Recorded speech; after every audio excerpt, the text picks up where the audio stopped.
semua ku impikan. Kau jadi ratuku, teman seluruh hidupku. Bismillahirrahmanirrahim. Saudara Muhammad Faris bin Rosli. Ya, saya. Saya nikahkan dikau dengan adik kandungku Siti Suraya binti Yunus dengan mas kahwinnya 3 dinar emas tunai. Saya terima nikah Siti Suraya binti Yunus dengan mas kahwinnya 3 dinar emas tunai. Terima kasih. Alhamdulillah. Setiap waktu tuluskan hatiku di dalam melengkapimu. Semua yang kau perlu, peluklah aku jika terkenang. Semua kau idamkan, semua yang Kita tahniah kepada Angah dan Kak Su. Semoga berbahagia, kekal ke jannah dan jaga Kak Su baik-baik. Semoga kita boleh jadi kawan. Selamat pengantin baru. Semoga perkahwinan ini akan berkekalan hingga ke jannah.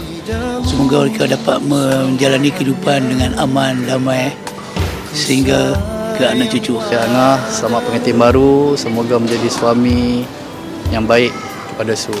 Semoga berbahagia selalu.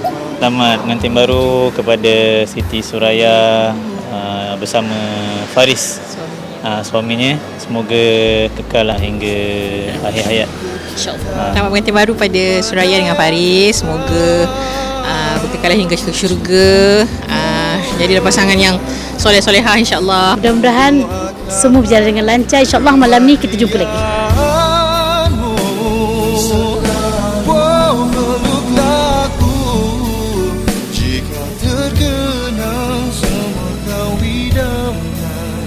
Semua yang milikmu,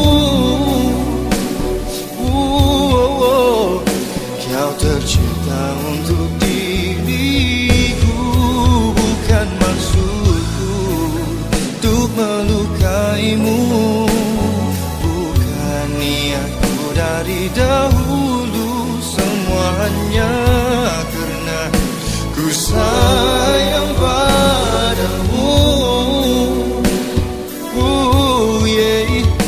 Tercipta. Ikan di laut, asam di darat, di dalam kuali bertemu jua. Janji di paut, kasihnya diikat, di atas pelamin bakal bertemu jua.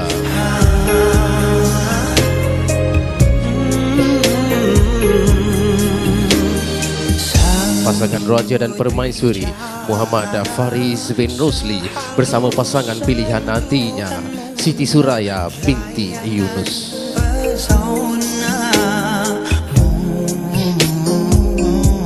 Bakal tunduk rakyat jelata memberi takzim raja sehari. Raja dan Permaisuri bakal ke singgasana tahta duduk memerintah barang senegeri.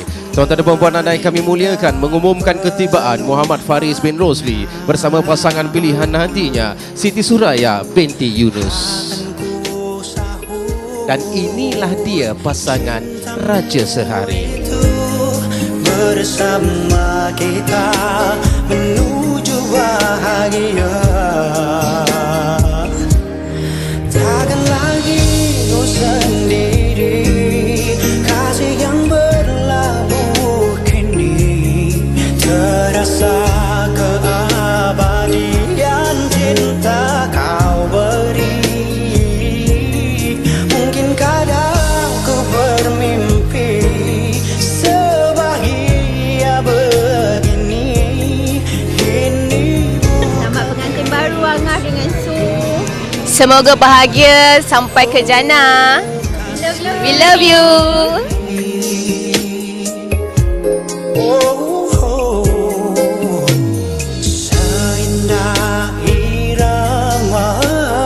Suraya dengan Faris, kami ucapkan selamat pengantin baru. Semoga hubungan berkekalan hingga ke syurga insyaAllah. Yang merindu Takkan ku sahut cintamu itu bersama kita menuju bahagia. Takkan lagi ku sendiri, kasih yang berlabuh kini. Selamat pengantin baru kepada Angah. Semoga mendapat anak soleh-solehah. Tak